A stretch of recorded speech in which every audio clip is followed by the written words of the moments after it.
We are back. Thank you so very much for staying with us. We do hope that you are enjoying the program as much as we are enjoying being in your company. And in case you're just joining us, welcome to Kenya's Gold, where the focus of the day is on livestock farming, and we are majoring on routine checks and vaccination as well. Now, to shed more light on this very crucial topic, we are joined by Dr. Sabuni Alex, who is the Managing Director at Kevevapi. Thank you so very much for making time to be with us today. Thank you, Ngina. Great. All right, so we are going to start with the aspect of about 10% only of the total herd population of livestock in Kenya is vaccinated. Rough figures thereabout. Yet we understand the importance of vaccination. Why is it a very big challenge? Why is there a very big gap in the vaccination space? The challenge with vaccination, I can say it's a resource challenge, because initially, you remember a bit of history on how the disease control, initially it was being handled by the Director of Veterinary Services, but later when devolution came, now the counties are the ones who are handling this. And you see now counties, each county has its own priorities, but I can say there are counties that have really prioritized animal health. Right. And they have invested heavily in disease control. But to some, they have given merged resources in the same. And that is why when now you do the average for the whole country, it really comes down. But I can promise you that there are counties that are doing good in disease control. All right. But this kind of disparity is not good, because the diseases knows no borders. So the diseases are crossing every day from one county to another. So the danger here is that if you don't have a harmonized way, especially for the counties neighboring each other, if they don't have a harmonized way of controlling some of these diseases, then whatever the counties are investing heavily, they are doing exercise in futility. Right. Yes. So what I'm picking from you is priorities in the different counties. Yes. Let's talk about something like infrastructure. We understand how delicate vaccines are. We have to store them in the correct way. We have to administer them at the right time. We have regions, tumeenda kutembelea wakulima, hiyo njia kukinyesha hakupitiki. You get into those regions becomes very tough. Could this be part of the challenges that are in there that we need to sort out? Yes, this I can say partly it is a big problem, but again we have the advantage that we have motorbikes nowadays, and which can penetrate the deepest of the villages.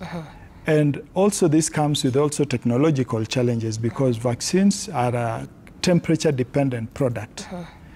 And they require an elaborate cold chain management, not just at the county headquarters, but also to the sub-county and ward levels. Right. And so without proper investment in this, again, you can imagine you're picking a vaccine. Some counties are very diverse.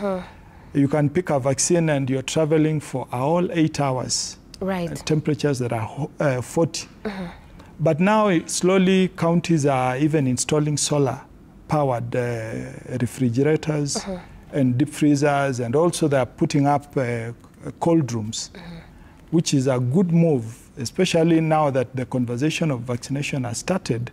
There's a lot of focus now on investing in vaccination. Right. Yes. And we understand the vaccination process is actually a very costly exercise. Indeed. And given that we've had this conversation of the mass vaccination that has been rolled out by the government, you being from Kevevapi, I believe you would be the right person to help us understand, as a country, are we able to manufacture all these vaccines that are involved? How has it been working? Do we import some? Which ones are we manufacturing? Which ones are we not yet manufacturing? As far as mass livestock vaccination is concerned, the national government has prioritized 2 diseases. Right. And the reason is very simple. Foot and mouth is a trade-sensitive livestock disease. And it's also a transboundary animal disease. And so largely our trade, especially in animal and animal products, is largely pegged on our ability to control some of these diseases, and largely foot and mouth disease. For PPR, is also a trade-sensitive disease, but there is a global campaign to eradicate PPR disease. As far as these two diseases are concerned, we are producing the vaccines, we have the infrastructure, we can produce the quantities that are required in this country. Would you know how much quantity is required for us to achieve this goal that we have now? The president has pronounced over and over that we are vaccinating 22 million cattle against foot and mouth, and we are vaccinating 50 million goats and sheep and goats against PPR disease. So we are talking about these quantities. Yeah. But again, there are other diseases. Remember, the question farmers have been asking during our engagement is, why only these two diseases? And we're telling them it's not just two diseases. We have more than two, because each county has its own priorities. The way when you had the earlier clip by Dr. Leonard, he clearly said each county has its priorities. Narrow County may prioritize contagious bovine pleuropneumonia, the one that we saw being vaccinated. Other counties may prioritize lumpy skin, and so each county has its priorities. And then at national level, we are only focusing on two diseases. When it comes to availability of all these vaccines, Kevevapi is currently manufacturing 13 types of vaccines. But we have vaccines that have local demand that currently we have not set up infrastructure to produce. A good example of this vaccine is Brucella vaccine. We have Blackwater anthrax vaccine. We have enterotoxemia vaccines. But again, these vaccines are supplied by the private sector. We are also helping to distribute the same to counties, especially those who are giving us their money. And now this is our holistic approach where we as government, we are producing some certain types of vaccines. The private sector is also supplementing the same. So I can say we have no shortage of any vaccine. The private sector has some. We are also producing some. All right. So for these two specific diseases that we are focusing on in the government, you can confirm as a country we have the capability of processing, manufacturing the vaccines required. Yes. Great. Now we have visited different farmers. Utakuta kama mkulima wa kuku, yeye mwenyewe atajifanyia vaccination yake na atakueleza this is how I do it, I mix it like this. But I want you to make it very clear for us, regardless of the animal that you're keeping, who is the particular person that needs to make sure that they administer this vaccine? Can a farmer be trained to do that? It is not proper for farmers to carry out this vaccination. If Kenya Veterinary Board was here, it would, they would clearly pronounce who is supposed to handle what. However, we have challenges like now when you say farmers are doing it themselves, probably in some areas where the access to animal health service providers is not available. But now we have colleges that are training more service providers. And some of these vaccines, in as much as farmers would say we are doing it ourselves, there are some which they put in water, but there are some like fall pox, where you do what we call wing stab, which requires a trained person to be able to administer. So farmers should not be too comfortable that they are the ones that are manufacturing, they are actually delivering poultry vaccines. They should consult a lot to vets. And probably because of some of the farmers engaging in this, we may be having cases of what you call vaccination failure. You have delivered the vaccines, but still the animals come down with the disease. And this is the conversation that we keep on having over and over. Why someone will say your vaccine is not working.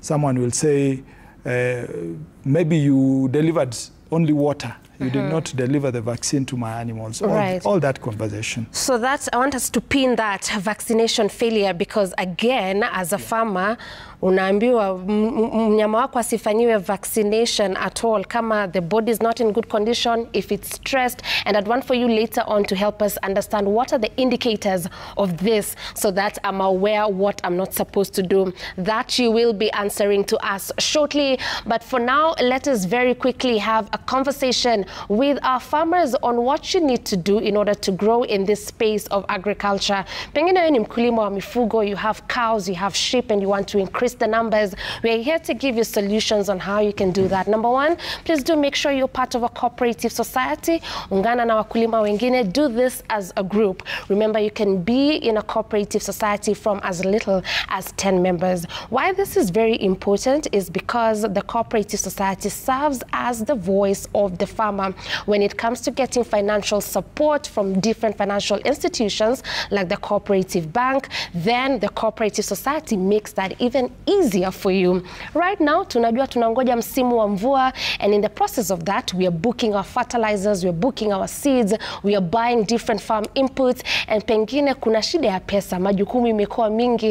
You do not have to worry about how you will afford all these inputs that you need during this season. You can partner with a cooperative bank who are offering different credit solutions, including a working capital loan that can help you buy the required farm inputs. And just in case when mwanabiashara unauza all these inputs to the farmers, you can also take a loan that we call stock financing to make sure that you stock up your shop. Wakulima wanakuja wananunua what they need during this planting season, and once you have sold, you can pay your loan. And remember, you can take this loan as many times as you want to. Now, we do want to take another break right now, but when we come back, Dr. Sabuni Alex, who is the Managing Director at Kevivapi, will help us understand a lot more what those indicators are that you need to look out for so that you don't vaccinate your animal and then you end up having vaccination failure, and also why the disconnect between the government and the Kenya Veterinary Association. That and more will be answered after this break.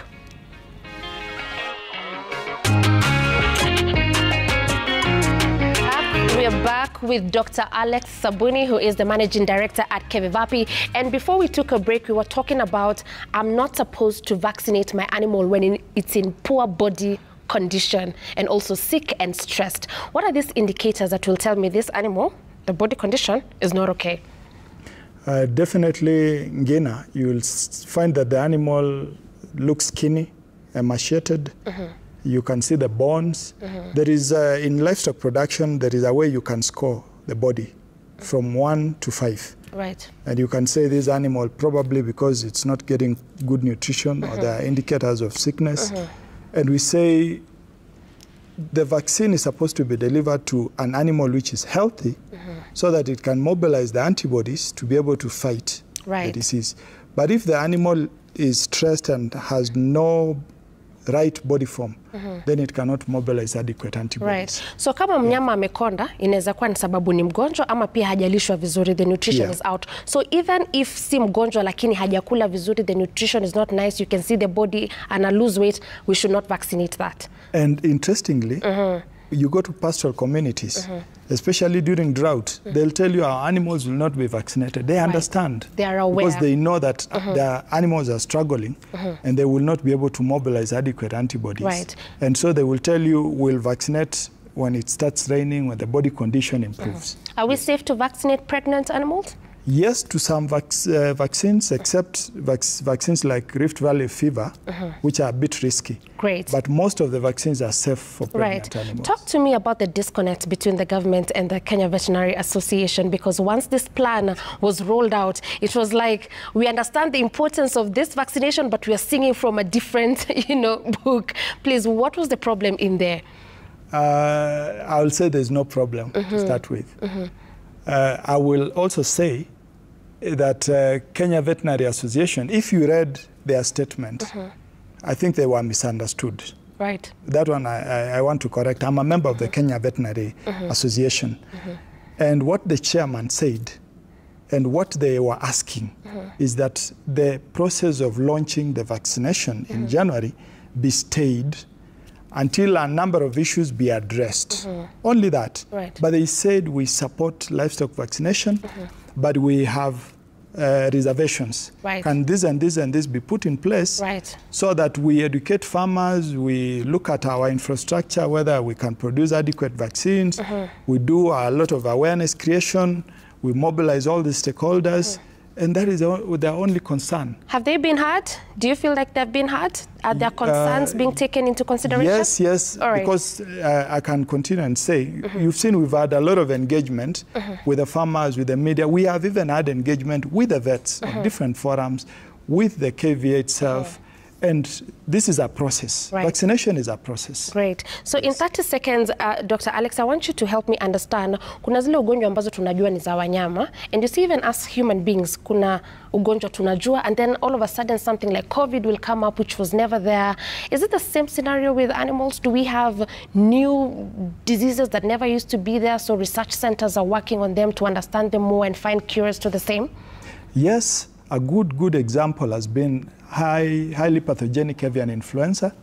It has been a big issue in the these are some of the emerging, and we also have re-emerging animal diseases that are becoming that were not important, but because of compromised immunity, they are now becoming important. Right. Yes. Thank you so very much, Dr. Alex. We could have continued with this conversation, but because of time, we have to wrap it here. We'll invite you again with members from the Kenya Veterinary Association to further this conversation. But as we wind up, you have to give me the answer to our farm joke question of the day. Leo tulikuwa tunauliza, when you put an iPhone in a blender, daktari, what do you get? Don't overthink. It's nothing scientific. iPhone. Blender. Right. I for blend. Aye, surely, daktari. Ebu look at the answer. Ume overthink. And the answer is apple juice. Apple, which I took before I came here. Are you seeing why it's apple juice? What is behind an iPhone? What's the fruit there? I get it. Yeah, so don't overthink it. It's something very simple.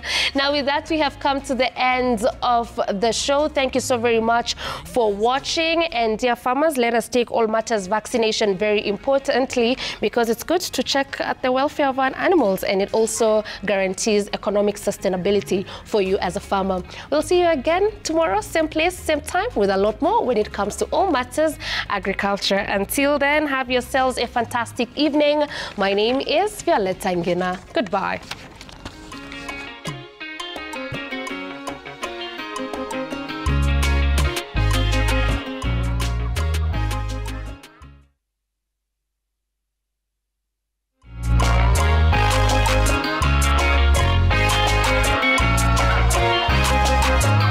Kenya's Gold, brought to you by Cooperative Bank of Kenya.